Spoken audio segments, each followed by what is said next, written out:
Welcome back, guys. Automotive Inc. here. So today we are out at AutoNation Toyota down here in Centennial, Colorado, taking a look at what everybody says I should just buy a Toyota Tundra. Well, I'm not buying the Tundra, so to just kind of kibosh that. Reason being is not because this truck isn't a really nice pickup in regards to pickups, having the outstanding build quality of a Toyota, but really, guys, the Toyota is not built and big enough to do the payload and the towing that I do. Now, that being said, depending on how you configure it, you can get up in the 12,000 pounds of towing, which isn't bad, but I tow 15, 16, so you can't buy a truck rated at 12,000 and tow 13,000, or have a 12,000 pound trailer and not think about cargo, water weight, and everything like that. But let's take a look at this guy. So this is a 2024 TRD Pro, which this would be kind of be the look I would want. And the reason why I like the look of this vehicle is just because the rims, the tires, stuff like that. Now there is an SR5 sitting next to it, and those wheels just don't really do anything for me. So this is in a kind of a purpley blue. I do like the grille. I think it's sharp. As we walk around the outside, again, I like how they color incorporated everything with the black. I don't mind this type of trim around the wheels because it does help with rock pits. Don't like the boards, so that's something that I wouldn't necessarily do. I want regular boards. We come back here. Again, they have the baby box, so you can get a little bit longer box, but the prevalent size out here is that shorter box. And yeah, I mean, it's a good looking truck. My biggest flaw is when you come around here, it's like, okay, nice looking, sharp looking, and you get back here and they took the Kia Telluride taillights and sent them on a pickup. Those just look odd to me on every trim, every color. I don't really float my boat. Now we come down here, a lot of ABS plastic, which will not hold up here in Colorado or any state that has a lot of mag chloride or rock salt. All right, so if we get down here and look at the actual MSRP, we're at $60,568. Again, it's a nicely appointed truck for that, and alleged fuel economy 17 to 22. Almost all of them are going to have this twin turbo. I know they supposedly have like this hybrid kind of thing to it. I'm not sure that that's what this one has. But we'll take it for a ride here in just a second. But nicely equipped. It's a good looking interior for sure. Again, so as we pan around here, a lot of hard plastics, which is traditional for Toyota.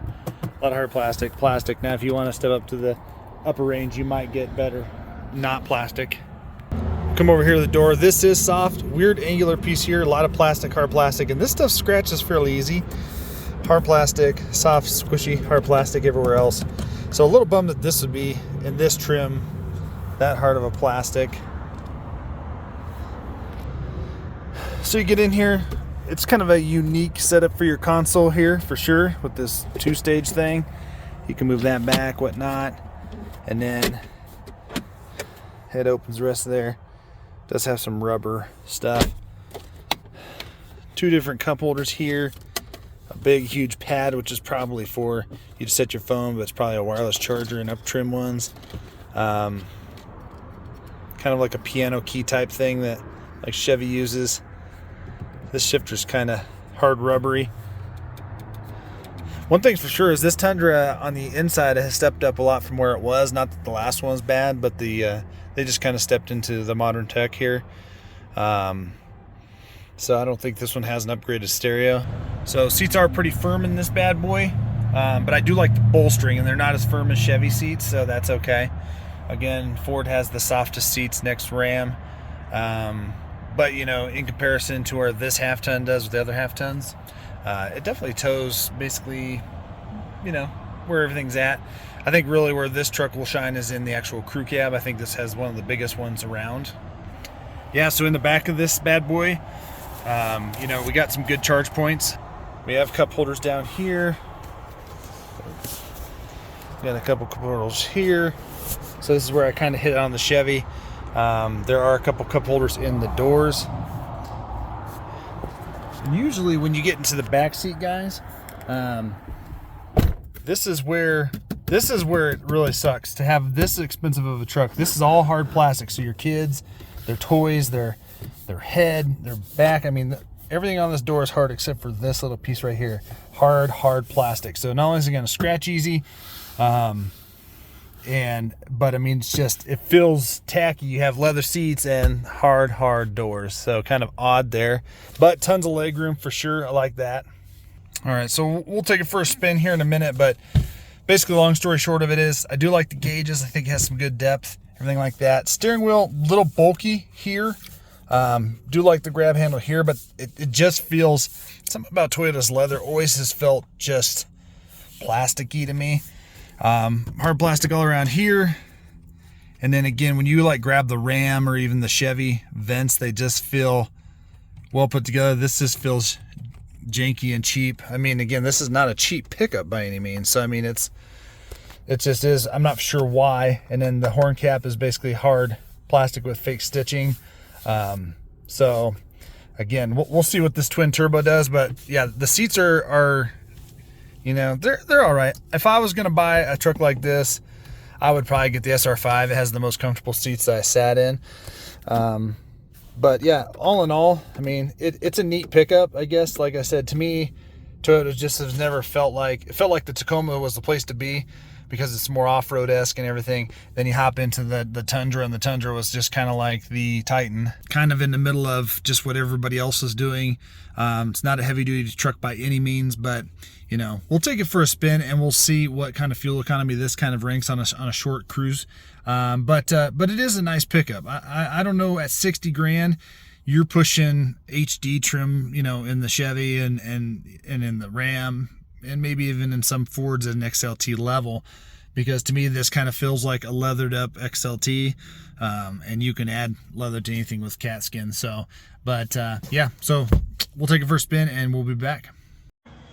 All right, guys, after that test drive, I'm going to say that it's a nice driving pickup. I mean, that engine's got tons of torque, very little turbo lag. It reminds me of the 3.5 EcoBoost, and it doesn't sound like really anything. It's very quiet inside. It's very nice. Again, after just having the feel of the steering wheel in my hands on that test drive, not a fan. For that being the leathered one, it just felt like cheap junk. So I wasn't a fan of that, especially in that price point. I'd rather just have a composite steering wheel. I mean, just because the textures were kind of odd of those dimples. As for fuel economy, it was only about a 10-minute drive, so it's infinitesimal. But if you drive right and you do manage your throttle, you might be able to get up there in that range. I haven't driven one of these over 100 miles or so. I think 100 miles you can kind of put some good numbers together. But yeah, I think the little meter said 15 and a half, if I remember right. All in all, not a bad truck. They're not marking them up here. They're asking MSRP on most of them, unless it's something that has like a lift kit or whatever. So at the end of the day, guys, this was the SR5 TRD Pro. That would probably be the trim I like. I like the wheels. I like the look of it. I like the blacked out stuff over the SR5. They have more up trims. They have a limited. They have a 1794. They have the capstone and whatnot. But I mean, you're talking 80 G's at that point. I guess I don't know what you need a half ton that tricked out for. Again, this engine is fairly new, if not in the last year, and so longevity will be, time will be the test to that, to see how good that is. But overall, it was a nice pickup, guys. Stock sound system sounded pretty good. Again, this kind of just has to be in your realm of needs. If you need a half ton and comparable trim wise, I think it's fair to say that it's right in line with the other half tons in the market trim for trim. And like I said, you might get that extra good feeling having it be a Toyota. For me, I think I'd still lean towards the EcoBoost. I like the Ford seats better than this for sure. These are very firm. I didn't sit in every one of them to see if the capstone was nicer, but usually the nicer the trim, you get more like cooled seats and stuff, and then they get firmer and firmer. But again, guys, they probably have 25 Tundras down here. If you're interested, come down and take a look at them. Again, they'll decide the pricing based on rebates and everything when you get here. Don't have a specific person I'm going to send you out there to talk to, but again, if a Tundra's in your wheelhouse, I'll say it's a nice pickup. It's a nice pickup. Not for me. it is nicer than the Titan for sure. The outgoing Titan felt like a dinosaur. This engine's good, and like I said, the look they came out with, I think is really good. Just shy of that back end. It's like they got to the back and they're like, well, we'll just copy Kia because those taillights suck. But other than that, the truck is nice, very basic, a lot of hard plastics, and so that'll be interesting to see how those hold up. Guys, I appreciate you being here. Look down there in the corner, smash the subscribe button, and we will see you on the next one.